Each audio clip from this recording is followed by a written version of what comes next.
জনগণের রাজনীতি নাকি রাজনীতির জনগণ? রাজনীতির আয়নায় কতটা প্রতিফলন জনগণের, তাদের অবস্থান কোথায়, সেই হিসেবটি বুঝতে যমুনা টেলিভিশনের রাজনীতির এই আয়োজনে পুরো সময় আপনাদের সাথে আছে আমি রোকসানা আঞ্জুমান নিকোল।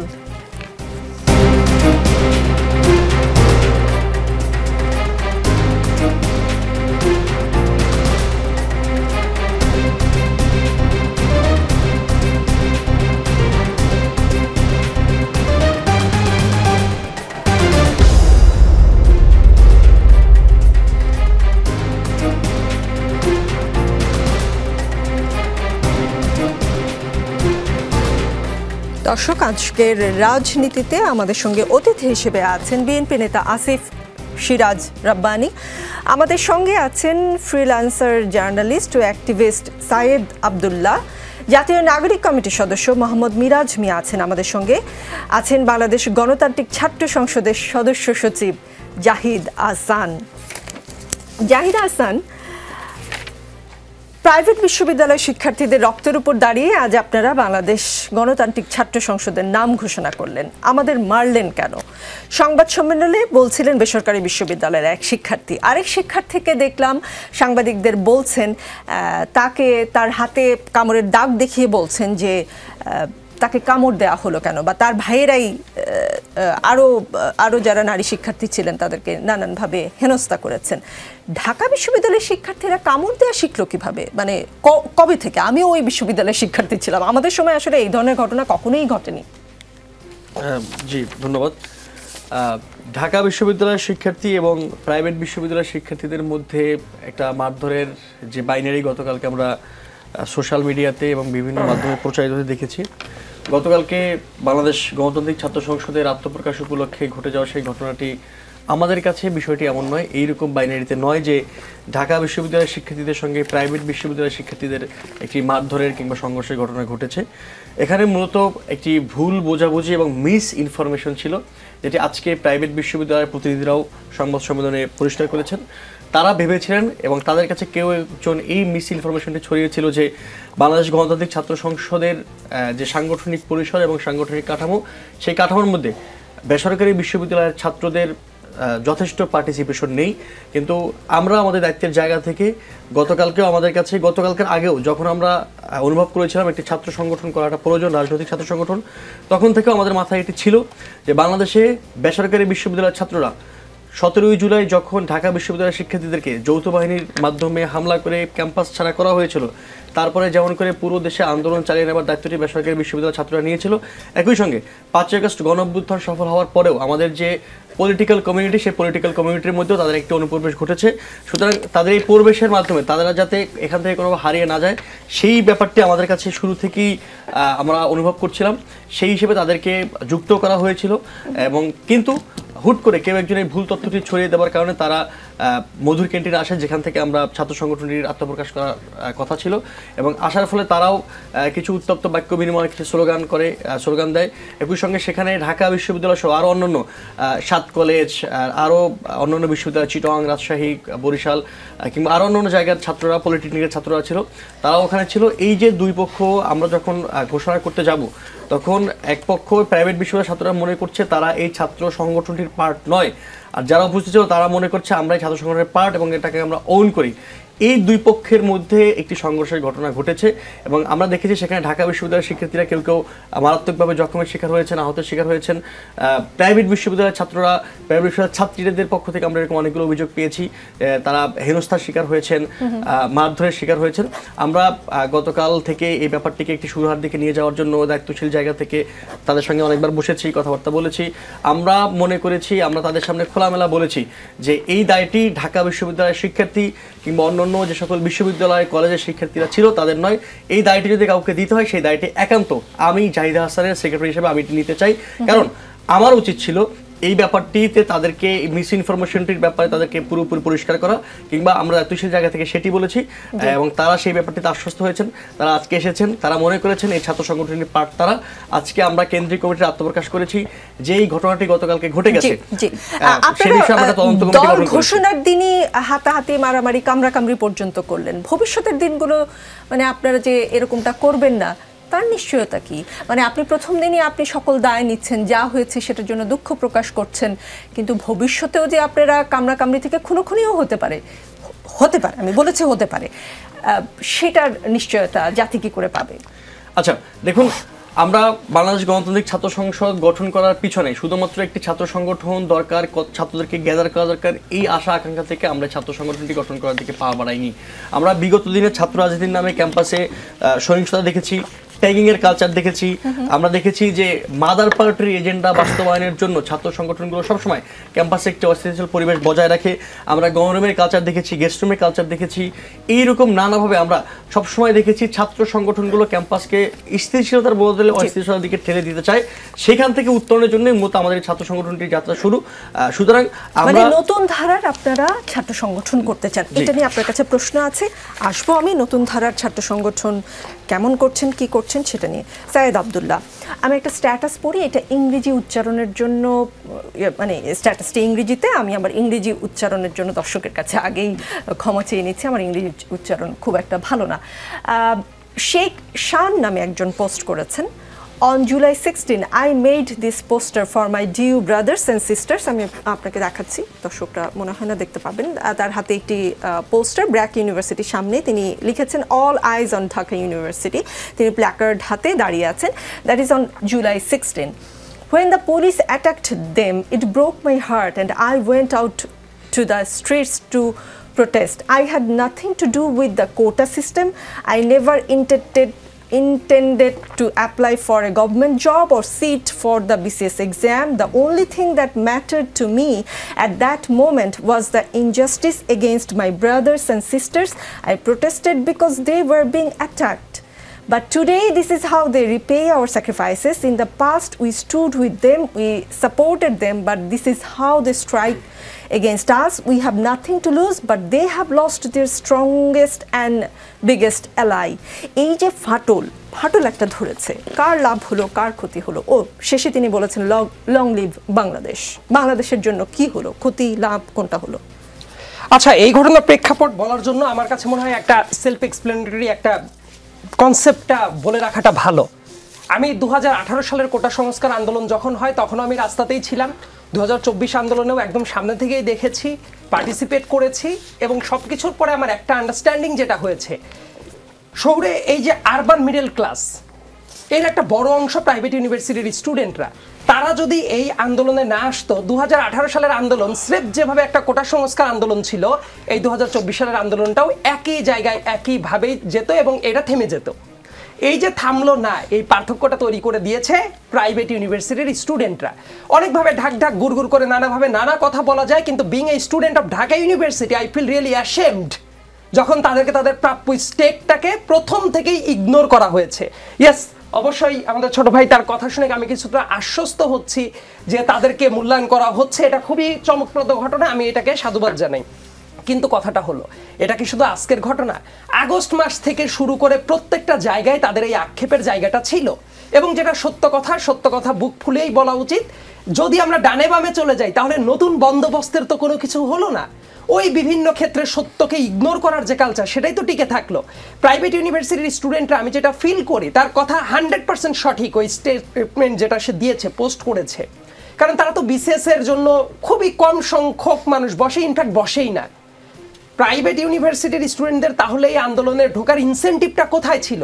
পাবলিক ইউনিভার্সিটির স্টুডেন্টরা কিন্তু বিসিএস এ অ্যাটেন্ড করে, এবং অনেক মানুষ আছে যারা 2024 সালের 7 জানুয়ারির এই টাইপ একটা ডামি ইলেকশনেও তারা হাতের বৃদ্ধাঙ্গুলি প্রদর্শন করে ফেসবুকে পোস্ট দিয়েছে যে তারা গণতান্ত্রিক অভিপ্রায়ের জন্য একটা পাতানো ইলেকশনে পার্টিসিপেট করছে। তাদের কাছে, অনেকের কাছে এমন মনে হয়েছে শেখ হাসিনা 2024 সালের জুলাই মাসে এসে হঠাৎ করে স্বৈরাচার হয়ে গেছে, বিগত 15 বছরে কোনো কিছুই ম্যাটার করে নাই। কিন্তু দেখেন, প্রাইভেট ইউনিভার্সিটির যে স্টুডেন্ট আছে তার তো কোনো ইনসেন্টিভ নাই, সে তো সরকারি চাকরি করবে না, সে এসেছে অ্যাবসলিউটলি সারা দেশে রক্তক্ষয়ী সংঘর্ষ শুরু হয়ে গেছে, এবং দেশের মানুষের পর যে দমন পীড়ন শুরু হয়েছে সেটা সে মেনে নিতে পারে নাই।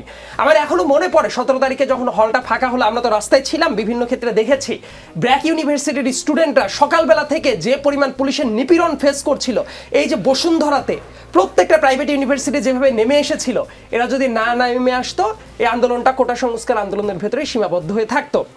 শুধু প্রাইভেট ইউনিভার্সিটির স্টুডেন্টরা না, হাই স্কুল কলেজের যারা স্টুডেন্ট আছে, মাদ্রাসার যারা স্টুডেন্ট আছে, তাদেরকেও কিন্তু অনেকে ভুলে যাচ্ছে। আমার কাছে মনে হয় তাদের যে গ্রিভেন্সের জায়গাটা, এটা অবশ্যই সত্য। একই সাথে আমি একটা ব্যাপার মনে করি, বাংলাদেশের টিপিক্যাল ছাত্র রাজনীতি মানে ওই স্লোগান দিতে হবে, মিটিং মিছিল করতে হবে, নট নেসেসারি। বরং রাজনৈতিকভাবে সচেতন হয়ে ওঠাটা সবার জন্য জরুরি। আমি প্রত্যেকটা প্রাইভেট ইউনিভার্সিটিতে যখন গেস্ট হিসেবে যাই, তাদেরকে আমি এটাই বলি, রাজনীতি করা মানে শুধু মিটিং মিছিল করা না। বিভিন্ন রাজনৈতিক ইস্যু আছে, ইনফ্যাক্ট এখনো প্রতিদিন নিত্য নতুন রাজনৈতিক ইস্যু আসে, সেগুলো নিয়ে একটা পলিসি ডিবেট হতে পারে, তাদের ভেতরে পার্লামেন্টারি ডিবেট হতে পারে, নানা ফর্মে তারা এঙ্গেজ হতে পারে। তাদেরকে যদি রাজনৈতিক সচেতনতা থেকে দূরে রাখা হয়, আলটিমেটলি ন্যাশনাল পলিটিক্সেও তাদেরকে কিন্তু ইগনোর করা হবে। এবং যে কাজটা বলে রাখাটা খুব ভালো, তাদেরকে প্রত্যেকটা জায়গাতে ইগনোর করা হয়েছে। এমনকি গতকালের এই যে কমিটির যে ব্যাপারটা, আমার কাছে মোটেই মনে হয় না এটা উড়ে এসে জুড়ে বসা কোনো সংঘর্ষ, এটা তাদের দীর্ঘদিনের একটা গ্রিভেন্সের জায়গাটা অবশ্যই ছিল। সৈয়দ আব্দুল্লাহ একদম স্পষ্ট। আসিফ, সিরাজ, রব্বানী, আপনারা যদি নিজেদের মধ্যে ভেদাভেদ ভুলে একসাথে কাজ করতে না পারেন, নিজেরা যদি কাদা ছোড়াছুড়ি করেন, মারামারি কাটাকাটি করেন, দেশ ও জাতির স্বাধীনতা ও সার্বভৌমত্ব বিপন্ন হবে। সেনাপ্রধান জেনারেল ওয়াকারুজ্জামান সতর্ক করে দিয়ে কথাগুলো বলেছেন। আপনার কি মনে হয় রাজনৈতিক দলগুলো বা যে ছাত্র সংগঠনগুলো এখন আছে বা নতুন একটি ছাত্র সংগঠন হলো, কথাটা তারা মাথায় নিয়েছে?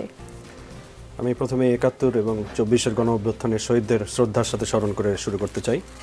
আপনার প্রশ্নের উত্তরে আমি বলতে চাই যে আপনি যেটা বলেছেন, যে সেনাপ্রধান যে কথাটি বলেছেন, এটা আমাদের একটা পুরাতন রাজনৈতিক কালচার যেটা হয়ে আসছে, যে কাদা ছড়াছড়ি দলগুলোর মধ্যে এবং ছাত্র সংগঠনের মধ্যে।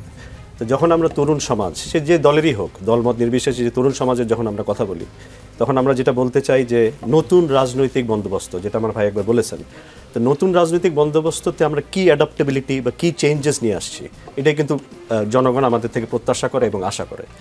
এখন যদি আমরা সেই পুরাতন কালচারের মধ্যেই আপনার ঘুরে ফিরে ওখানেই থেকে যাই, যেমন এটা দুঃখজনক, আমি অবশ্যই স্বাগত জানাই, তারা নতুন সংগঠন করছে, কালকে আরেকটি দল তাদের ঘোষণা হবে এবং আমি সে অবশ্যই তাদেরকে সাধুবাদ জানাই এবং অভিনন্দন জানাই। কিন্তু তাতে এটাও বলতে হয় যে যদি আমরা ওই পুরাতন কালচার থেকে বের না হয়ে আসতে পারি, এবং যে মারামারির মাধ্যমে এটা শুরু হলো, এটা কিন্তু ধরেন এটা কাম্য নয়।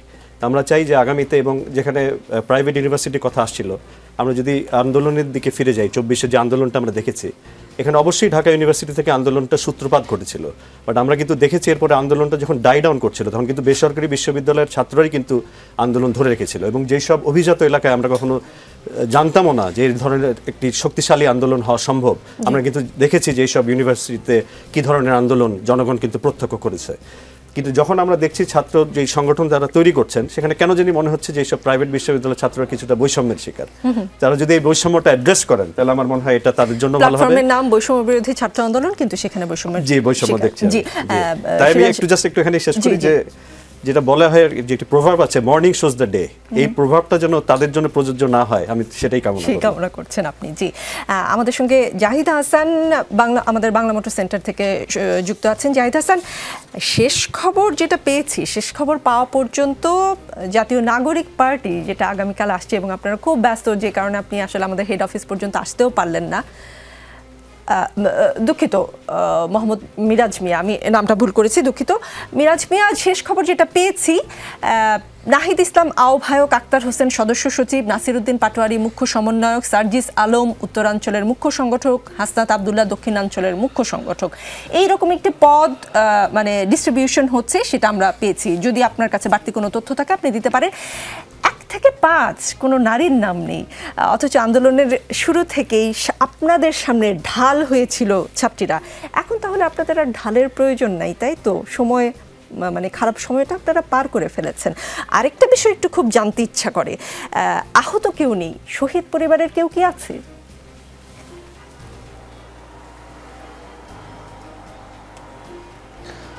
প্রথমত আপনাকে অসংখ্য ধন্যবাদ।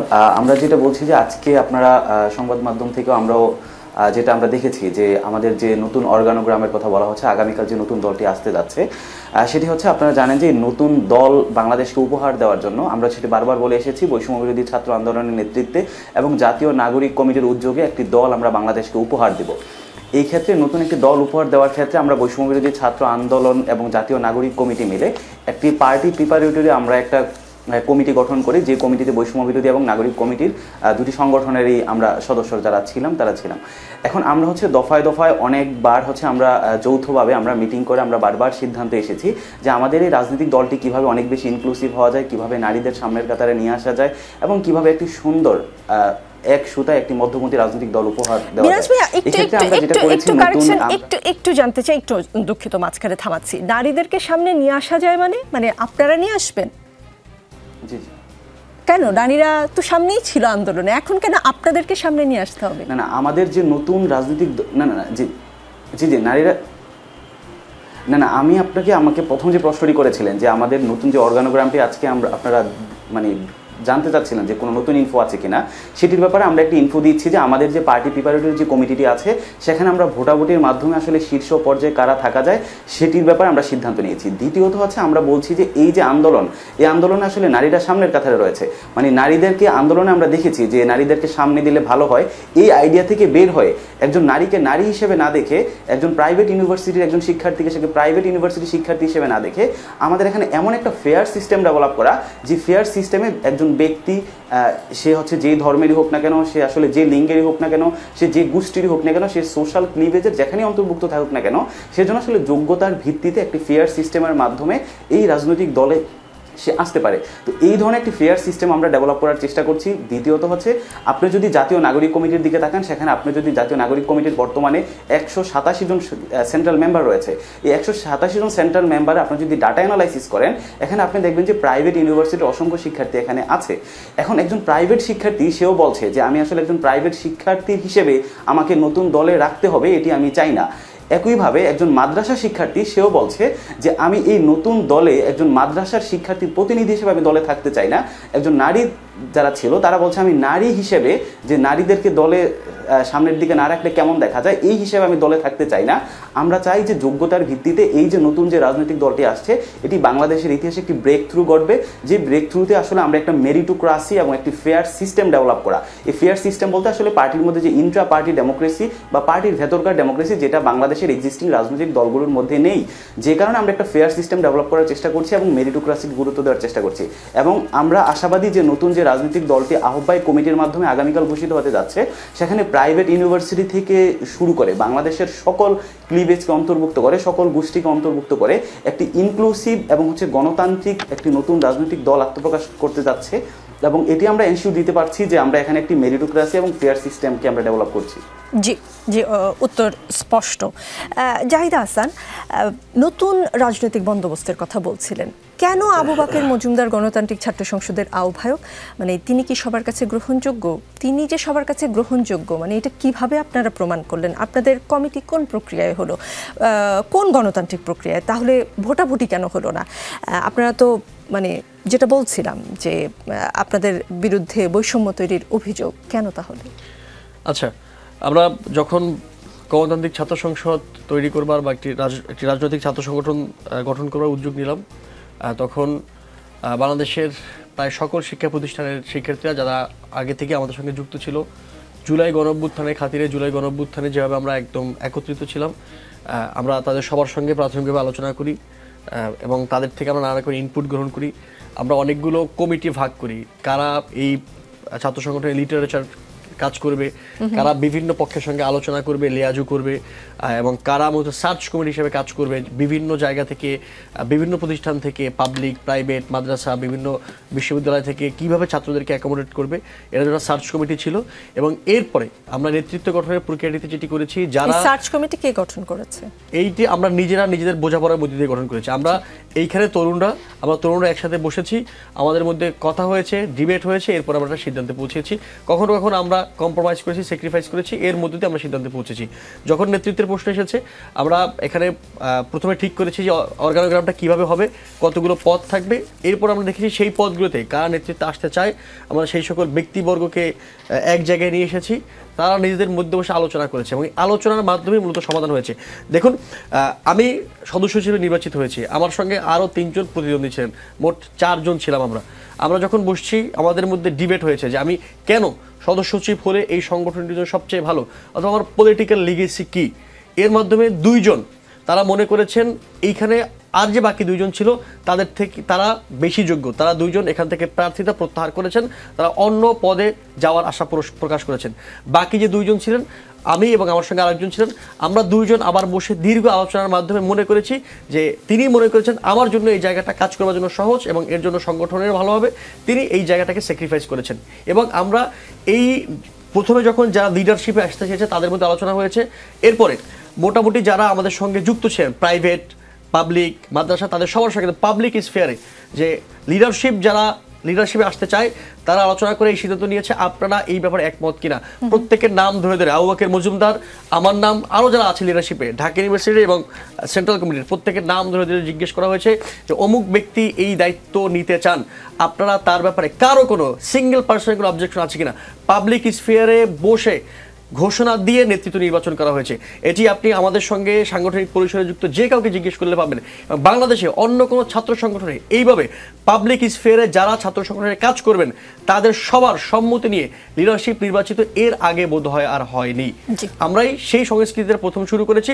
যেহেতু এটা একদমই শুরু, এটা একটা আহ্বায়ক কমিটি, সুতরাং এইখানে কাউন্সিল করা একটু টাফ। তারপর প্রশ্ন কারা কাউন্সিলর হবে আমরা সামনে সেই আপনি যে ব্যাখ্যা দিয়েছেন মনে হচ্ছে ফ্রি অ্যান্ড ফেয়ার হয়েছে। তাহলে জুলাই আন্দোলনের সাবেক সমন্বয়কদের ছাত্র সংগঠন বাংলাদেশ গণতান্ত্রিক ছাত্র সংসদ থেকে রিফাত রশিদ কেন পদত্যাগ করলেন? আমি প্রশ্নটা আরেকটু বড় করি। তিনি পদত্যাগের কারণ সামাজিক যোগাযোগ মাধ্যমে লিখেছেন। তিনি লিখেছেন, গণতান্ত্রিক ছাত্র সংসদ একটি স্বতন্ত্র উদ্যোগ হলেও বৈষম্য বিরোধী ছাত্র আন্দোলনের পুরো সাংগঠনিক সেট আপ, লিডারশিপ থেকে শুরু করে বৈষম্য বিরোধী ছাত্র আন্দোলনের পেজকেও নতুন ছাত্র সংগঠনের প্রমোশনে কাজে লাগানো হয়েছে। কিন্তু বৈছাকে একটি সংগঠন আকারে যারা এতদিন টেনে নিয়ে গেছে তাদের মূল্যায়ন করা হয়নি, তাদের অংশগ্রহণ ছিল না খুব একটা ছাত্র সংগঠনের ক্ষেত্রে। বিশেষত বেসরকারি বিশ্ববিদ্যালয়, 7 কলেজ, অন্যান্য বিশ্ববিদ্যালয় সহ সবার কালেকটিভ একটি ক্ষোভ সেখানে উপস্থিত ছিল। সবার প্রশ্ন ছিল, যদি স্বতন্ত্র উদ্যোগ হয় তাহলে বৈষম্য বিরোধী ছাত্র আন্দোলন সেট আপকে কেন ব্যবহার করা হচ্ছে ছাত্র সংগঠন নির্মাণের ক্ষেত্রে?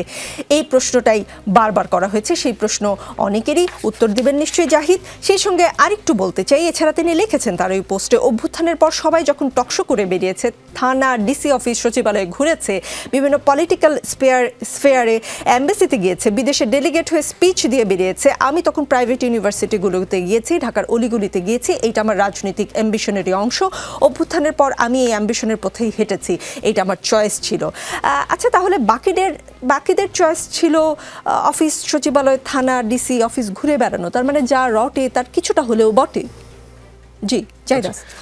দেখুন, রিফাত আমাদের দীর্ঘদিনের সহযোদ্ধা। রিফাতের যে পলিটিক্যাল জার্নি, সেই পলিটিক্যাল জার্নি এবং জুলাই গণঅভ্যুত্থানে রিফাতের যে কন্ট্রিবিউশন, সেই কন্ট্রিবিউশনকে কোনোভাবে অস্বীকার করা যায় না এবং কোনোভাবে অস্বীকারের সুযোগ নেই। এবং আমি মনে করি রিফাত তার সামনের পলিটিক্যাল দিনগুলোতে তার রাজনৈতিক কেরিয়ার আরও ভালো করবে। রিফাত কোনোভাবেই আমাদের মধ্য থেকে চলে যায়নি কিংবা সরে যায়নি। হয়তো যেই পদ থেকে সে অব্যাহতি নিয়েছে আজকে পাবলিকলি ঘোষণা দিয়ে এবং গতকাল রাতে সেই অভ্যন্তরীণভাবে এটি আমাদেরকে অবহিত করেছে। সুতরাং এই পদ থেকে সে অব্যাহতি নিলেও মোটা দাগে আমরা কেউ জুলাই থেকে সরে যায়নি। সুতরাং রিফাত আমাদের মধ্যে আছে বলে আমি মনে করি, রিফাত কোনোভাবে দূরে সরে যায়নি। আপনি যে ব্যাপারটি বলেছেন যে সবাইকে মূল্যায়ন করা হয়নি, এই ব্যাপারটি গতকালকে একটা মিস ইনফরমেশন ছিল, যেটি আমরা বলেছি। আজকে আমরা যে কমিটি প্রকাশ করেছি সেখানে আপনারা দেখবেন নেতৃত্বের শীর্ষ পর্যায়ে সেখানে প্রাইভেট বিশ্ববিদ্যালয়ের ছাত্রদের অংশগ্রহণ আছে এবং অন্য সকল পর্যায়ে প্রাইভেট বিশ্ববিদ্যালয়ের শিক্ষার্থীদের সঙ্গে আলোচনা করে, কালকে রাতে তো আলোচনা হয়েছেই, তার আগেও আলোচনা করে তাদের সঙ্গে বোঝাপড়া শেষ করে একটা আন্ডারস্ট্যান্ডিং এর ভিত্তিতে, মানে আপনি বলছেন রিফাত যে বৈষম্যের কথা বলেছে সেই বৈষম্য হয়নি। রিফাত যেহেতু গতকাল অব্যাহতি নিয়েছে, সুতরাং এই পরিসরে রিফাত আসলে যুক্ত ছিল না বলে হয়তো রিফাতের কাছে মনে হয়েছে যে এইখানে একটা বৈষম্যের ব্যাপার আছে। বটে কিনা জাহিদ? আচ্ছা, রিফাত যেটি বলেছে সবাই যখন নানা জায়গায় ডিসি অফিস বা নানা জায়গায় সচিবালয় ঘুরে বেড়াচ্ছিল, এটি নিশ্চয়ই আমরা দেখেছি যে জুলাই গণঅভ্যুত্থানের পরে সমন্বয়ক নামকে ব্যবহার করে আপনি দেখবেন আমাদের লড়াইটা ছিল মাত্র 36 দিনের, এর মধ্যে আমরা আমাদের কাঙ্ক্ষিত বিজয় মানে প্রথম ধাপের বিজয় পেয়ে গিয়েছি। সুতরাং তখন এই 36 দিনে যখন বাংলাদেশে কোনো ইন্টারনেট ছিল না, আমরা একদম ব্ল্যাক আউটে ছিলাম এবং মাঝখানে কারফিউ চলছিল, যোগাযোগ করা যাচ্ছিল না, ফোন চলছিল না, এই সময়টাতে পুরো বাংলাদেশকে এই বৈষম্যবিরোধী ছাত্র আন্দোলনের একটা সাংগঠনিক কাঠামোর মধ্যে নিয়ে আসবার কোনো রকমের কোনো সুযোগ ছিল না। আমাদের শীর্ষ সমন্বয়করা কেউ কেউ ডিবিতে ছিলেন, রিফাতরা, আমরা সবাই এক করে পালিয়ে বেড়াচ্ছিলাম, আজকে এ বাসাতে কালকে ও বাসা। সুতরাং পুরো দেশকে একটা সাংগঠনিক কাঠামোতে আনাটা আমাদের জন্য সম্ভব হয়নি। কিন্তু আমরা 5ই আগস্টের পরে যেটা দেখেছি যে এই সমন্বয়ক নামটি ব্যবহার করে মূল সমন্বয়কদের মধ্যে কেউ এই কাণ্ডে জড়িত না থাকলেও নানা জায়গাতে দেশের নানা প্রান্তে এই সমন্বয়ক নামটি ব্যবহার করে অনেকে এইরকম সমন্বয়ক নাম ব্যবহার করে করা হয়েছে। কিন্তু রিফাত রশিদ আন্দোলনে খুবই ফ্রন্ট লাইনে ছিলেন, সবাই তাকে চেনে, তিনি অভিযোগ করছেন। কাজে সেই অভিযোগটি একেবারে উড়িয়ে দেওয়া যায় কিনা এটা আলাপ নিশ্চয়ই হবে। রাজনীতিতে বিরতি বলে কিছু নেই, ফিরছি একটু পরে।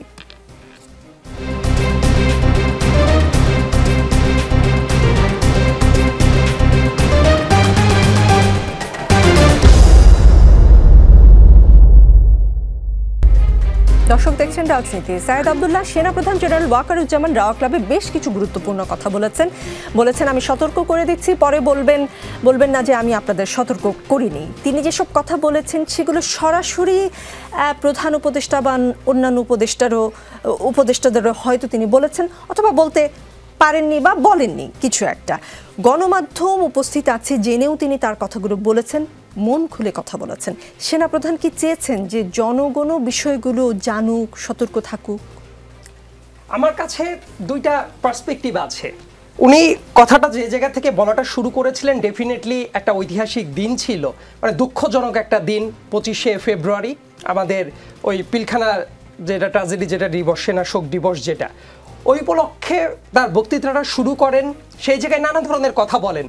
উনি স্পষ্টতই বলেছেন ইপ নাই, বাট নাই, উনি যেটা বলছেন ওইটা।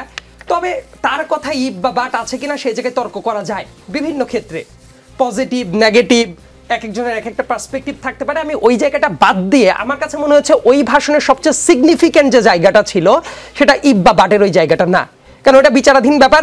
ওইটা আরও অনেকভাবে রিফর্ম হতে পারে, অনেকভাবে আলোচনা আসতে পারে। কিন্তু উনি যে পসিবল রিস্কগুলো নিয়ে কথা বলেছেন, ইয়েস, দিস ইজ ফ্যাক্ট। বিগত দিনগুলোতে বেসিক্যালি লাস্টের 2 মাসে এমন অনেক জায়গা থেকে এমন অনেক অস্থিরতা দেখা যাচ্ছে যে অস্থিরতাটার দরকার ছিল না। বাংলাদেশে আমরা যে মুহূর্তে কথা বলছি আমাদের কাছে কিন্তু বেশ কয়েকটা সংকটের জায়গাটা আছে। যেমন ব্যক্তিগতভাবে আমি মনে করি অর্থনীতির অবস্থাটা ভালো হওয়ার পথে আছে বা ভালো হতে পারে। যে দেশের পলাতক প্রধানমন্ত্রী তার পিয়নের 400 কোটি টাকা লুটপাট করে নিয়ে থাকতো, যে দেশে একটা ইন্টারমিডিয়েট পড়া ছেলে সরকারি কর্মকর্তার ছেলে 15 লাখ টাকার ছাগল গিফট করতে পারতো, সেই দেশের দুর্নীতির ফিরিস্তি যে জায়গায় চলে গিয়েছিল হয়তোবা ওইটা আটকাচ্ছে। কিন্তু এটাও তো সত্য, ফরেন ডিরেক্ট ইনভেস্টমেন্ট যেটা এফডিআই, সেটা তো আসছে না। অনেক জায়গা থেকে অনেক আশ্বাস পাওয়া যাচ্ছে কিন্তু সেটা এক্সিকিউটেড হবে না। আপনি যদি বিজনেস পয়েন্ট অফ ভিউ থেকে চিন্তা করেন, আপনি এই টাইপ অনিশ্চয়তার সময় কেন ইনভেস্ট করবেন? So business point of view থেকে যে টাইপ প্রোগ্রেস আসার কথা, কারণ যে ইনভেস্ট করবে তার কিন্তু মাথায় থাকে পরের 5 বছর কোন ধরনের পলিসিটা চলবে। কেউ যেহেতু এখন পর্যন্ত জানে না, সো এই জায়গাতে ঘাটতিটা থাকবে। আবার অনেক জায়গায় থাকবে যে জায়গায় উন্নতি করা যাবে না, দেশের ল অ্যান্ড অর্ডার সিচুয়েশন ভালো নাই, এটা অনেকেই অনেকভাবে ব্যাখ্যা করতে পারে। আমি বলবো যেটা অবশ্যই অতীতেই এর চেয়ে ভালো ছিলাম, এই ন্যারেটিভ সঠিক না, কিন্তু মানুষ যেভাবে এক্সপেক্ট করছিল যে ল অ্যান্ড অর্ডার সিচুয়েশন ভালো হয়ে যাবে, সে ধরনের কথা তো হচ্ছে না। তো যদিও লাস্টের 2 দিন অনেক সমালোচনার পরে কিছুটা উন্নতির দিকে আগাচ্ছে। কথাটা হলো এই দেশের অনেকগুলা, যেমন আমাদের ভূ রাজনৈতিক যে জায়গাটা, এটা কিন্তু আমাদের মাথায় রাখতে হবে। আমাদের দেশের 3 সাইডে ভারতের মতো একটা আপাত দৃষ্টিতে তারা তো হোস্টাইল কাজকর্মই করছে, এই টাইপ সংকটের জায়গা আছে। আমরা যেমন আসিয়ানের দিকে একটু ঝুঁকে পড়ার মতো কথাবার্তা চলছে, এই সাইডে ইন্দো প্যাসিফিক স্ট্র্যাটেজি নিয়ে ইউএস ব্লকের কিন্তু একটা বড় ধরনের মাথা ব্যথার জায়গাটা আছে এই এলাকাটাকে নিয়ে। আবার 2026 সালের পরে আমরা যখন এলডিসি থেকে যখন আমাদের প্রমোশনটা হয়ে যাবে, তারপরেও কিন্তু অর্থনীতিতে নানা ধরনের সমীকরণ চলে আসবে। এবং এই সমীকরণগুলোর পাশাপাশি একটা ব্যাপার মাথায় রাখতে হবে, বৈশ্বিক কিছু পরিবর্তন, যেমন ডোনাল্ড ট্রাম্প আসার পরে অনেক কিছুই কিন্তু এলোমেলো হয়ে যাওয়ার একটা সম্ভাবনা আছে বা থাকতেও পারে। আবার পৃথিবীর রাজনীতি যেভাবে চলছে, একটা দেশের স্ট্যাবিলিটিটা সবচেয়ে গুরুত্বপূর্ণ। আমাকে কেউ যদি বলে যে একটা তৃতীয় বিশ্বের রাজনীতির সবচেয়ে গুরুত্বপূর্ণ এলিমেন্ট কি, দিস ইজ ইকোনমি। দেশের ইকোনমি যদি ঠিক না থাকে তাহলে কোনো অবস্থাতেই রাজনৈতিক স্ট্যাবিলিটি আসবে না। এবং সেনাপ্রধানের যে কথাটা, উনি কিন্তু অনেকগুলো যে হট্টগোল চলছে এবং ক্রমান্বয়ে আমার কাছে মনে হচ্ছে অনেক আবেগী ডিসিশন অনেকে নেওয়ার প্ল্যান করছে, আজ এইটা করো, কাল এইটা করো, পরশু এইটা ভাঙো, তরশু অমুক করো। এই কাজগুলা করতে গেলে আমাদের স্ট্যাবিলিটিটা আসবে না, এবং সেটা পাশের দেশ এবং অনেক ভূ রাজনৈতিক সংকটে আমাদের দেশটাকে ফেলে দিতে পারে। এই সংকটের কথাটা উনি খুবই স্পেসিফিক্যালি উল্লেখ করেছেন, এন্ড আই অ্যাপ্রিশিয়েট দিস। জি, আসিফ সিরাজ রাব্বানী, উপদেষ্টা পদ থেকে ত্যাগ করার পর নাহিদ ইসলাম সামাজিক যোগাযোগ মাধ্যমে উপদেষ্টা থাকা অবস্থায় তার ও তার পরিবারের সদস্যদের আয়ের বিবরণ তুলে ধরেছেন। এটাকে আপনি সাহসী পদক্ষেপ বলে মনে করেন কিনা? এমন দৃষ্টান্ত বিএনপি নেতারা তৈরি করার সাহস রাখে কিনা? অবশ্যই আমি তার এই পদক্ষেপটাকে অবশ্যই প্রশংসা করি, এবং আমি সাথেও বলবো যে বিএনপি নেতাদেরও এই সৎ সাহস আছে যে তারা এটা প্রেজেন্ট করবে আগামীতে ইনশাল্লাহ, যখন আমরা রাষ্ট্র ক্ষমতায় আসবো। জি, যেটা আজকে বিএনপির ভারপ্রাপ্ত চেয়ারম্যান তারেক রহমান বর্ধিত সভায় বলেছেন, সরকারের নিরপেক্ষতা নিয়ে ইতিমধ্যেই জনমনে সন্দেহ সংশয় সৃষ্টি হয়েছে। বলেছেন জাতীয় নির্বাচনের আগে স্থানীয় সরকার নির্বাচন অনুষ্ঠানের নামে কেন দেশের পরিস্থিতি আরও ঘোলাটে করতে চাইছে, এটি জনগণের কাছে বোধগম্য নয়। আপনারা কি কোনো ষড়যন্ত্র তত্ত্বের কথা ভাবছেন বা বলছেন বা বলতে চাইছেন? BNP out, Tarique Rahman out, এমন একটা তত্ত্বের কথা শোনা যাচ্ছে, বাতাসে ভাসে। মানে এইটা কি আপনারা নিশ্চিত হয়ে কিছু বলছেন নাকি সন্দেহ করছেন? এই তত্ত্বের দিকে আমি যাব না, বাট যেটা ষড়যন্ত্র যেটা বলা যাচ্ছে, সেই ষড়যন্ত্রের বিষয়টি হচ্ছে এরকম যে স্থানীয় সরকার নির্বাচনের কথাটা হঠাৎ করে আসলো কি জন্য? কারণ আমরা তো জানি যে আমরা এই যে গণ অভ্যুত্থানের যে আন্দোলন এবং এই বিএনপিরও যে 15 বছরের যে আন্দোলন সংগ্রাম, এটা সম্মিলিত, যেটা আমাদের ম্যাডাম চেয়ারপারসন খালেদা জিয়াও কিন্তু আজকে বলেছেন, সেটা হচ্ছে এদের সম্মিলিত প্রয়াসে কিন্তু আমরা আজকে একটি নতুন স্বাধীনতা পেয়েছি। এবং এখানে কিন্তু যে 16 বছর যে মানুষ যে তার ভোটাধিকার দিতে পারেনি, এটা তো তাদের রাইট, এটা তাদের ফিরে পাওয়াটাও তাদের রাইট। তো আমরা যখন বিএনপি একটি লিবারেল ডেমোক্রেটিক পার্টি, তো নির্বাচন চাওয়াটা কিন্তু এটা অপরাধ নয়, তারা আমরা নির্বাচন চাইতেই পারি। তো যেখানে আমরা জাতীয় নির্বাচনের দিকে জনগণ চায়, সেখানে হঠাৎ করে স্থানীয় নির্বাচনের যেই তত্ত্বটা নিয়ে আসাটাই আমার কাছে একটা ষড়যন্ত্র মনে হয়। যেটা আপনি -2 যে কথা বলছেন তার সাথে এটার কোনো লিঙ্ক আমি মনে করি না। বাট যেখানে এখানে এই তত্ত্বটা এই কারণে যে স্থানীয় নির্বাচনটা আমার মতে বা আমার দলের মতে এটা আওয়ামী পুনর্বাসন প্রকল্প ছাড়ার কিছুই নয়। এটা ফ্যাসিবাদকে আবার মাথাচাড়া দিয়ে উঠানোর একটা সুযোগ আমি সৃষ্টি করে দিতে চাই। তাহলে এটা কারা চায়? যারা আজকে এই ফ্যাসিবাদের পতনে আমরা সবাই হাতে হাত রেখে কাঁধে কাঁধ রেখে কাজ করেছি, তাহলে কেন আবার আমরা এই ফ্যাসিবাদকে আবার নতুন করে এদেরকে জাগাতে চাই? এটা তো একটা ষড়যন্ত্রই মনে হয় আমার কাছে। এবং দেখেন, যদি আপনার এদিকে যদি এই অন্তর্বর্তীকালীন সরকার এদিকে যদি এই পথে হাঁটে, তাহলে যে সংঘাত, আমরা যেমন মাঠে রাজনীতি করি আমরা কিন্তু জানি স্থানীয় নির্বাচন যদি আগে হয় যে সংঘাতের সৃষ্টি হবে, এমনি লোকাল ইলেকশনে সবসময় একটা সংঘাতের সৃষ্টি, এই সংঘাতের রেস কিন্তু জাতীয় নির্বাচন পর্যন্ত যাবে। এবং এমনিতেই ল অ্যান্ড অর্ডার সিচুয়েশন, আইন শৃঙ্খলার যেভাবে অবনতি ঘটছে, এটা তো তারা বিয়ন্ড দেয়ার কন্ট্রোল চলে যাবে, এবং এটা কোনোভাবেই জাতির জন্য এটা কাম্য নয়। জি, ভারপ্রাপ্ত চেয়ারম্যান তারেক রহমান এটাও বলেছেন যে দেশে একটি অবাধ ও সুষ্ঠু নির্বাচন অনুষ্ঠানের জন্য নিরপেক্ষতাই হচ্ছে অন্তর্বর্তী সরকারের সবচেয়ে বড় পুঁজি। কিন্তু সরকারের নিরপেক্ষতা নিয়ে ইতিমধ্যেই জনমনে সন্দেহ সংশয়ের সৃষ্টি হয়েছে। নিজেদের নিরপেক্ষতা বজায় রাখতে অন্তর্বর্তী সরকারের প্রতি আরও সতর্কতা অবলম্বনের আহ্বান জানিয়েছেন তিনি। সরকারের কোন কাজগুলো জনমনে সন্দেহ সংশয়ের সৃষ্টি করেছে বলে আপনারা মনে করছেন? দেখেন, আমি আজকে যেমন কিছু নিউজ দেখছি, যুগান্তরের আজকে একটি নিউজ আমি দেখছি, আওয়ামী লুটেরা দুদকের চোখে ভালো মানুষ, দায়মুক্ত 3000 দুর্নীতিবাজ। কিন্তু অন্তর্বর্তীকালীন সরকারের এই নিউজটা পড়ছি আমি। তারপরে দেখেন আপনার গ্যাসের মূল্যবৃদ্ধি শুনানিতে তীব্র বিরোধিতা হট্টগোল, আইন শৃঙ্খলা অবনতির কথা তো আমরা বলেছি। তো নিরপেক্ষতার প্রশ্ন যেখানে আসছে, যেমন নাহিদ ইসলাম উপদেষ্টা থেকে এসে উনি নতুন দলে যোগ দিয়েছেন, তাকে আমরা স্বাগত জানাই। কিন্তু তারই সহযোদ্ধা আমরা দেখেছি যে আসিফ মাহমুদ এবং মাহফুজ, ওনারা কিন্তু এখনও সেই সরকারের চেয়ারেই বসে আছেন। এবং যখন প্রফেসর ইউনুস মাননীয় প্রধান উপদেষ্টা, উনি সর্বজন স্বীকৃত, অবশ্যই এই দলের এই দেশ ও জাতির এই ক্রান্তিকালে, এই ক্রাইসিসে he was the best person for the post, definitely. কিন্তু উনিও কিন্তু বলেছিলেন যে ছাত্ররা ওনাকে এমপ্লয় করেছেন, মানে উনি এমপ্লয়েড হিসেবে ছাত্রদের কথা বলেছেন। তাহলে সেই ছাত্রদের একটা অংশ দল করছে, সেই ছাত্রদের আরেকটা অংশ কিন্তু আবার সরকারের চেয়ারে থাকছে। এবং এর আগে আমরা দেখেছি মাহফুজ সাহেব তার এলাকায় গিয়েছে, ওখানে শত তরুণ গেট তার জন্য তৈরি করা হয়েছিল। যখন আমরা নতুন রাজনৈতিক বন্দোবস্তের কথা বলি, কিন্তু আবার পুরাতন কালচারেই ফিরে যাই। তো এরকম কিন্তু আমরা দেখেছি। এবং যদি নির্বাচন যখনই হয়, যেই উপদেষ্টা অলরেডি এখন সরকারের অংশ হয়ে আছেন, তারা কি যদি নির্বাচন করে, তারা যেই দল কালকে ঘোষণা হচ্ছে, তারা কি সেই দলের হয়ে নির্বাচন করবেন না? এটা তো জনগণ বুঝতে পারে যে তারা তো এই দলেরই নির্বাচন করবেন। তাহলে যেন তাদের এই ব্যাপারে অনেক সতর্কতা অবলম্বন করা প্রয়োজন, যেন যেই আমাদের ভারপ্রাপ্ত চেয়ারম্যান সাহেব যিনি কথাটা বলেছেন যে নিরপেক্ষ নেবে, তখনই তো নিরপেক্ষতার প্রশ্নগুলি কিন্তু চলে আসে।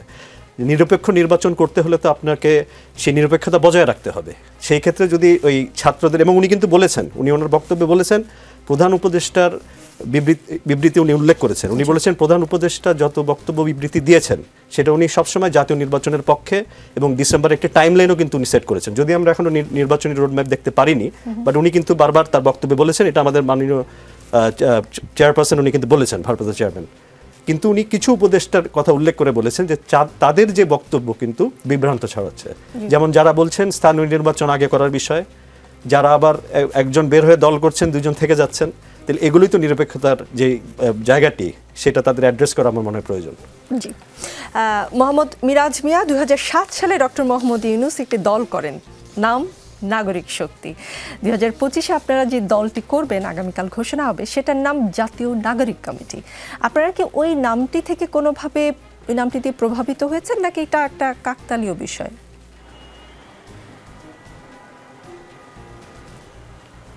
মিরাজ, দেখেন, প্রথমত হচ্ছে আমরা শুরু থেকে নিরপেক্ষতার জায়গাটি ধরে রেখেছি, এবং আমরা দেখেছি যে বাংলাদেশ, জি আমাকে শোনা যাচ্ছে? জি জি জি জি আপনি দেখেন, বাংলাদেশে গত 15 বছর ফেসিবাদী আমল বলেন এবং বিগত 5 দশকের রাজনীতি বলেন, সেখানে আমরা দেখেছি যে সেখানে আসলে বিভিন্ন বাইনারি ভিত্তিক রাজনীতি হয়েছে, যে সে হচ্ছে মুসলিম, সে হচ্ছে শিবির, বিভিন্ন ট্যাকাটেকির রাজনীতি হয়েছে। তো এই জায়গা থেকে আমরা নতুন রাজনৈতিক বন্দোবস্ত যেটি বলছি, সেটি একজন বাংলাদেশি নাগরিক হিসেবে সে আসলে কোন কমিউনিটিতে সে বিলং করে, সে আসলে কোন জাতিতে বিলং করে, সে আসলে পাহাড়ি নাকি সে সমতলের, সে একজন মুসলিম, সে নাকি একজন সনাতনী, সেটিকে মুখ্য করে না তোলে রাজনীতিতে বাংলাদেশের পার্সপেক্টিভ থেকে এই ভূখণ্ডের মধ্যে যারা বসবাস করছে সবাইকে একটি নাগরিক পরিচয় পরিচিত করানোই হচ্ছে আমাদের মূল লক্ষ্য। সেই জায়গা থেকে আমাদের প্রথমে জাতীয় নাগরিক কমিটি হয়েছে, পরবর্তীতে আমাদের এই যে নতুন রাজনৈতিক দলের নামটি যে আমরা ঠিক করেছি, যে ইংরেজিতে ন্যাশনাল সিটিজেন্স পার্টি এনসিপি এবং বাংলাতে জাতীয় নাগরিক পার্টি, এটি হচ্ছে আপনি জানেন যে আমরা একটি ক্যাম্পেইন করেছিলাম যে আপনার চোখে নতুন বাংলাদেশ। এখানে প্রায় 2.5 লক্ষের মানুষ মতামত দিয়েছে যে আমাদের রাজনৈতিক দলের নাম কি হতে পারে, মার্কা কি হতে পারে, আমাদের মতাদর্শ কি হতে পারে। সেখান থেকে আমরা আসলে যাচাই বাছাই করার মাধ্যমে এই নামগুলো কিন্তু আসলে জনগণ থেকে এসেছে, তারা প্রস্তাব করেছে। দ্বিতীয়ত, এখানে বারবার বলা হচ্ছে যে আসলে নতুন রাজনৈতিক বন্দোবস্ত বলতে আমরা কি বুঝাচ্ছি। নতুন রাজনৈতিক বন্দোবস্ত, প্রথমত দেখেন, এই যে আপনি কিছুক্ষণ আগে আমাকে প্রশ্ন করেছিলেন যে আপনাদের শীর্ষ নেতা 5 জন, এবং আমি আপনাকে এটিও বলি যে আমাদের আসলে এখানে শীর্ষ নেতা টপ 5 না, এখানে এটি আসলে 8 থেকে 9 জনের মতো হওয়ার সম্ভাবনা আছে যখন আমরা কালকে ঘোষণা করব। এখন আপনি বাংলাদেশের বিগত 5 দশকের ইতিহাসে এবং বর্তমানে যে রাজনৈতিক দলগুলো আছে, আপনি এমন এক না না না না নাম আমি একটু আসতেছি, আমার পয়েন্ট, আমাকে একটু কথা বলতে সময় দিন। সেটা হচ্ছে এই যে আমরা যে বলছি যে শীর্ষ নেতা 5 থেকে 9 জন হবে, আপনি বাংলাদেশের একটা রাজনৈতিক দলকে দেখান যেখানে আসলে সিঙ্গেল হ্যান্ডেডলি একজন ব্যক্তি একটা পুরো পলিটিক্যাল পার্টিকে কন্ট্রোল করছে। আমাদের এখানে আসলে এই যে মাল্টি লিডারশিপকে যে আমরা প্রায়োরিটি দিচ্ছি, যে আসলে এক ব্যক্তি একটা দল চালাবে, সেটি থেকে বের হয়ে এসে যে আমরা যে মাল্টি লিডারশিপকে প্রাধান্য দিচ্ছি, এটি হচ্ছে নতুন রাজনৈতিক বন্দোবস্ত। এটি কিন্তু আপনারা মিডিয়াতেও দেখান না, এবং বিভিন্ন রাজনৈতিক দলগুলোও কিন্তু এগুলো বলার চেষ্টা করে না। দ্বিতীয়ত দেখেন, আমরা বলছি যেমন আজকে আমাদের যে পার্টি প্রিপারেটরি মিটিং হয়েছে এবং দফায় দফায় আমরা অনেকগুলো মিটিং করেছি এই নতুন রাজনৈতিক গঠনতন্ত্রকে নিয়ে, এবং আমি মোহাম্মদ মিরাজ মিয়া, আমি এই নতুন রাজনৈতিক দলের গঠনতন্ত্র প্রণয়নের যে একটি টিম গঠিত হয়েছে সেখানেও আমি আছি। এবং আজকে আমাদের যখন এই পার্টির নাম কি হবে এবং সর্বশেষ আগামীকাল প্রোগ্রামটি আমরা কিভাবে সাকসেসফুল করব, এখানে আমাদের যারা আমরা সবাই বসেছিলাম, এবং নাহিদ সে নিজে বলেছে যে আসলে এই যে আমি আজকে আহ্বায়ক, যদি আপনারা আমাকে আহ্বায়ক হিসেবে ভোটাভুটিতে আমাকে সিলেক্ট করেছেন, যদি এরকম হয় যে আমাদের এখানে আসলে তারা যেটা বলেছেন একদম নিচ থেকে, এবং আমরাও সেটা প্রপোজ করেছি যে যখন আমাদের কাউন্সিলর হবে তখন হচ্ছে আমাদের এখানে ভোটাভুটি হবে, এবং নাহিদ স্পষ্ট করে বলেছেন যদি আপনারা আপনাদের যোগ্যতার মাধ্যমে, ভোটাভুটির মাধ্যমে যোগ্যতা দিয়ে যদি আপনি আহ্বায়ক পদে আসতে চান, এবং সেই পদটি আপনার জন্য খোলা, এবং যে গঠনতন্ত্রটি এমনভাবেই প্রণয়ন করা হবে যে একজন আহ্বায়ক হওয়া মানে সে যতদিন বেঁচে থাকবে, নাহিদ যতদিন বেঁচে থাকবে, সে ততদিন এই পার্টির আহ্বায়ক থাকবে। ব্যাপারটি কিন্তু এরকম নয়। এটি হচ্ছে আমাদের যখন গণতন্ত্র, আমরা হচ্ছে ইন্টার পার্টি ডেমোক্রেসি, এই জন্যই বলছি যে আসলে মানে যে টিনিয়রের কথা বলেন, এই টিনিয়রের দৃষ্টিকোণ থেকে একদম প্রাইভেট ইউনিভার্সিটি বলেন, একজন নারী নেত্রী বলেন, একজন বিভিন্ন মাদ্রাসা থেকে আসা ব্যাকগ্রাউন্ড বলেন, ডান বাম বলেন, আমাদের এখানে এই ফ্লোরটি একদম ওপেন, এবং এখানে ইন্টার পার্টি ডেমোক্রেসি থাকবে, এবং যোগ্যতার ভিত্তিতে পার্টির প্রধান সে হতে পারবে, আহ্বায়ক হতে পারবে, সদস্য সচিব হতে পারবে। এই ব্যাপারটি স্পষ্ট। আপনি বাংলাদেশের বর্তমান এক্সিস্টিং রাজনৈতিক দল এবং বিগত রাজনৈতিক দলের সাথে যদি আপনি তুলনা করেন, বাংলাদেশের এমন কোন রাজনৈতিক দল আছে যে দলের প্রধান সে বলতে পেরেছে যে আসলে এখানে কম্পিটিশন হবে, এখানে ভোটাভুটি হবে। আপনি যদি বাংলাদেশের বর্তমান বড় রাজনৈতিক দল যদি বিএনপির দিকে তাকান, মির্জা ফখরুল কিংবা আমি যদি বিএনপিতে যোগ দিই, আমি কি কখনো এই স্বপ্নটি দেখতে পারবো যে আমি হচ্ছে এই দলের প্রধান হবো এবং আমি বিএনপি থেকে প্রধানমন্ত্রী হতে পারবো? এই স্বপ্নটি কিন্তু বাংলাদেশের বিভিন্ন রাজনৈতিক দলে অনুপস্থিত। দ্বিতীয়ত হচ্ছে আপনি টিনিয়রের জায়গা থেকে দেখেন যে আমরা বাংলাদেশের সবগুলো রাজনৈতিক দল এবং হচ্ছে আপনি যদি ইয়াং সোসাইটির দিকে তাকান, তরুণ ভোটারদের দিকে তাকান, এই নতুন রাজনৈতিক বন্দোবস্ত এবং এই যে 5 আগস্টের মাধ্যমে আমরা যে নতুন রাজনৈতিক কালচারে প্রবেশ করেছি, সেখানে সবাই বলছে যে বাংলাদেশের ইতিহাসে যে আসলে দেখা যাচ্ছে ফ্যামিলি ডাইনামিজমটি তৈরি হচ্ছে, যে এক ব্যক্তি সে আসলে বারবার একই দলের প্রধান হচ্ছে। আমরা এখানে বলছি যে 2বারের বেশি না, কিংবা ভোটাভুটির মাধ্যমে শীর্ষ পদ নির্ণয় হবে। আপনি কি আসলে দেখছেন যে বিএনপি থেকেও তারা যে সংবিধান প্রস্তাবনা দিয়েছে, সেখানে তারা বলছে যে আসলে পর 2বার, তারা এখানে ঘাপটা রেখে যাচ্ছে। আসলে একজন ব্যক্তি 2বারের বেশি নয় জীবনে, এটি তারা স্পষ্ট করতে কিন্তু পারছেন, এত বড় রাজনৈতিক দল হয়েও। এবং আমাদের এই যে নতুন রাজনৈতিক দল আসতে যাচ্ছে, সেখানে আমরা বলছি যে টেনিউরের ক্ষেত্রে কোনো লিমিটেশন নেই, এখানে আসলে একদলীয় কোনো লিমিটেশন নেই। এখন সমস্যাটি হচ্ছে এই যে আপনি নতুন রাজনৈতিক বন্দোবস্তের এই যে উল্লেখযোগ্য পরিবর্তনগুলো আমরা নিয়ে আসছি, এগুলো কিন্তু কেউ বলছে না। যেটি দেখা যাচ্ছে একদম ছোট ছোট যে নেতিবাচক বিষয়গুলো আছে, সেগুলো সামনে তুলে এনে এই যে বড় বড় নতুন রাজনৈতিক বন্দোবস্ত কিংবা পরবর্তী যে পরিবর্তনগুলো, সেগুলো কিন্তু সামনে আনা হচ্ছে না। এখন এটা হচ্ছে আপনারা জানেন যে বাংলাদেশের যে একটি নতুন রাজনৈতিক দল যে আমরা আগামীকাল নিয়ে আসতে যাচ্ছি, এটিকে আসলে এই তরুণদের এই নতুন দলটিকে, যেটি আসলে বাংলাদেশমুখী হবে, মধ্যপন্থী হবে, এটিকে আসলে সবাই আসলে একটি চ্যালেঞ্জ হিসেবে দেখছে। তার যে ক্ষমতার যে অবাধ চর্চা, সেক্ষেত্রে আসলে তার একটি বাধা হিসেবে, প্রতিবন্ধক হিসেবে দেখছে, যে কারণে প্রতি পদে পদে আমাদের নেতিবাচক ছোট ছোট ইস্যুগুলো। আমি পরবর্তী প্রশ্নটা করলে মনে হয় আপনি উত্তর দিতে আরেকটু সহজ হবে বা আরেকটু সময় আপনি পাবেন। গতকাল জার্মান সরকারের কমিশনার জারাহ ব্রুন প্রধান উপদেষ্টার সাথে দেখা করতে যান। ওই সময় প্রধান উপদেষ্টা ডক্টর মোহাম্মদ ইউনূস বলেছেন অন্তর্বর্তীকালীন সরকার এই বছরের শেষের দিকে নির্বাচন আয়োজন করতে যাচ্ছে। নতুন দল ঘোষণার আগেই পদ নিয়ে আপনাদের দলে কারাকারি গণমাধ্যমে শিরোনাম হয়েছে। আপনি হয়তো বলবেন যে নেগেটিভ জিনিসই শুধু শিরোনাম হয় বা বলা হয় বেশি। ডিসেম্বরে নির্বাচন হলে মানে বাকি থাকে মাত্র 9 মাস। এই কয় মাসে দল গুছিয়ে নির্বাচনের প্রস্তুতি নিতে পারবেন?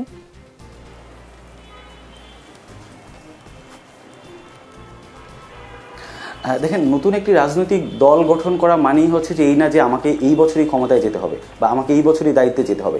এটি ব্যাপার হচ্ছে আমাদের যে নতুন রাজনৈতিক দলটি, এটিকে যদি আসলে আমাদের প্রথম ইনিশিয়াল কাজ হচ্ছে এটির ভিতরের যে গণতন্ত্র এবং এই দলটিকে একটি শক্তিশালী করা, এবং বাংলাদেশের বর্তমানে যে প্যারোকিয়াল পলিটিক্যাল কালচার আছে, সেটি থেকে বের হয়ে একটি লিবারেল পলিটিক্যাল কালচার তৈরি করা। এখন একটি নতুন রাজনৈতিক দল মাঠে আসার পর কিংবা বাংলাদেশের রাজনীতিতে আসার পর এটিকে আসলে সময় দিতে হবে, এটিকে আসলে বেড়ে উঠতে হবে, এটিকে থানা পর্যায়ে কমিটি নিয়ে যেতে হবে, ওয়ার্ড পর্যন্ত নিয়ে যেতে হবে, এবং বিশেষ করে এই দলের ম্যানিফেস্টো কি হবে, গঠনতন্ত্র কি হবে, এই দলের মূলনীতি কি হবে, এগুলোর মাধ্যমে আমাদের বাংলাদেশের মানুষকে যদি আমরা একটা ফিউচারিস্টিক একটা হোপ দেখাতে পারি, তখন মানুষই আসলে আমাদের সাথে আসবে এবং তারাই সিদ্ধান্ত নিবে তারা কি এই বছরই এই নতুন দলটিকে তারা ক্ষমতায় নিয়ে আসবে নাকি পরবর্তী ইলেকশনে নিয়ে আসবে। এটি আসলে জনগণের উপর আমরা ছেড়ে দিতে চাই। আমরা যদি ওইরকম ম্যানিফেস্টো দিতে পারি, আমরা যদি পার্টির মধ্যে মানুষের একটা ফিউচারিস্টিক হোপ দেখাতে পারি, আমরা বিশ্বাস করি যে আমরা এই নির্বাচনই ভালো করব। জি, নিশ্চয়ই। সাইদ আব্দুল্লাহ, বিএনপির ভারপ্রাপ্ত চেয়ারম্যান তারেক রহমান যেমনটা বলেছেন, দেশে একটি অবাধ ও সুষ্ঠু নির্বাচন অনুষ্ঠানের জন্য নিরপেক্ষতাই হচ্ছে অন্তর্বর্তী সরকারের সবচেয়ে বড় পুঁজি। কিন্তু সরকারের নিরপেক্ষতা নিয়ে জনমনে সংশয়ের সৃষ্টি হয়েছে তিনি বলেছেন। যেমনটা সিরাজ রব্বানী বললেন, নাহিদ ইসলাম নতুন দলের আহ্বায়ক, তিনি এতদিন সরকারে ছিলেন, এখনও ছাত্রদের 2 জন প্রতিনিধি আছেন। মানে এই জিনিসটাই কি সরকারের নিরপেক্ষতা নিয়ে প্রশ্ন তোলার সুযোগ করে দিচ্ছে কিনা? বারবার ছোট করে বলতে হবে, আসলে খুব বেশি সময় নেই। অবশ্যই এটা একটা প্যারামিটার, তবে এটাই সর্বস্ব নয়। আমার কাছে মনে হয় আরো অনেকগুলো জায়গা আছে, যে জায়গাগুলো লোকাল গভর্নমেন্ট ইলেকশনের ব্যাপারে যে ব্যাপারটা বারবার করে বলা হচ্ছে। এখন লোকাল গভর্নমেন্ট অ্যাডভাইসর যিনি, মানে মন্ত্রী যিনি, তিনি কে? আমাদের ছোট ভাই, অনেক আদরের ছোট ভাই আসিফ মাহমুদ। এখন যদি ও সরকারে আছে, একই সাথে যদি লোকাল গভর্নমেন্ট ইলেকশনটা হয়, তাহলে তো এইটা একেবারেই কনফ্লিক্টিং একটা ম্যাটার। এবং শুধু এই একটা ব্যাপারেই না, এবং আরো অনেকগুলো জায়গাতে আছে। যেমন এমন যদি হয় যে তফসিল ঘোষণা যখন করা হবে, পদত্যাগ করলো এবং তারপর ইলেকশনটা করলো, এই যে সামনের আরো 6 মাস বা 7 মাস যে টাইমটা পাবে, এই টাইমের ভেতর এই রাষ্ট্রীয় প্রভাব প্রতিপত্তি ব্যবহার করে এলাকায় কেউ যদি যায়, বিভিন্ন ত্রাণ কাজ চালায়, আলটিমেটলি সেটা তো তাদের ইলেকশনের ক্যাম্পেইনই হচ্ছে। তাহলে ওই ফ্যাসিলিটিটা তো অন্য একজন কম্পিটেন্ট পারসন পাচ্ছে না। সো স্বভাবতই এই জাতীয় নিরপেক্ষতা নিয়ে একটা প্রশ্ন আসে। জাহিদ হাসান, লেজুর ভিত্তিক ছাত্র রাজনীতি বন্ধের দাবি ছিল আপনাদের। যে আমি আপনার কাছে আসবো, জাস্ট প্রশ্নটা শেষ করি। সেই আপনারা ছাত্র সংগঠন বানালেন, আপনাদের তো দাবি ছিল শুরুর দিকে যে লেজুর ভিত্তিক ছাত্র রাজনীতি বন্ধ করতে হবে। মানে গ্যারান্টি কি যে আপনারা জাতীয় নাগরিক পার্টি, যেটা হলো যে দল ঘোষণা করলো জাতীয় নাগরিক কমিটি, সেই দলের লেজ ধরে ঘুরে বেড়াবেন না? দেখুন, এই গ্যারান্টি কি, এটি কথায় বলবার চেয়ে আমি এই ভারটি বাংলাদেশের ছাত্রদের হাতে ছেড়ে দিব। যে আমরা কেবলই গতকাল আত্মপ্রকাশ করলাম, এখনও আমাদের সামনে অনেক পথ চলা বাকি। সেই পথ চলাগুলোতে আমরা কোনো মাদার পার্টি বেছে নেই কিনা এবং ছাত্রলীগ সহ বাংলাদেশের অন্যান্য রাজনৈতিক ছাত্র সংগঠনের মতো মাদার পার্টির এজেন্ডা ক্যাম্পাসে কিংবা শিক্ষা প্রতিষ্ঠানে বাস্তবায়ন করার জন্য সহিংসতার পথ বেছে নেই কিনা সেই জিনিসটি বাংলাদেশের ছাত্ররা বিবেচনা করবে এবং এটি আমরা বাংলাদেশের ছাত্রদের ছেড়ে দিচ্ছি আমাদের সামনের কাজের উপর নির্ভর করে তারা সেই রায় প্রদান করবে। জি আসিফ সিরাজ রাব্বানী, যে কথাটা আপনি বলতে চেয়েছেন সেটা তো বলবেনই, সাথে একটা প্রশ্ন। গতকালও সারা দেশে ধর্ষণ, হত্যা, ডাকাতি বন্ধ এবং স্বরাষ্ট্র উপদেষ্টাকে অপসারণের দাবিতে মশাল মিছিল করেছে বাংলাদেশ ছাত্র ইউনিয়ন ও বাংলাদেশ যুব ইউনিয়ন।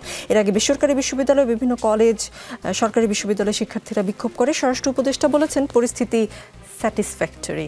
তিনি রাত জেগে ব্রিফিং এবং থানা পরিদর্শনও করছেন, সেটাও আমরা দেখছি। স্বরাষ্ট্র উপদেষ্টা আবার কৃষি উপদেষ্টাও।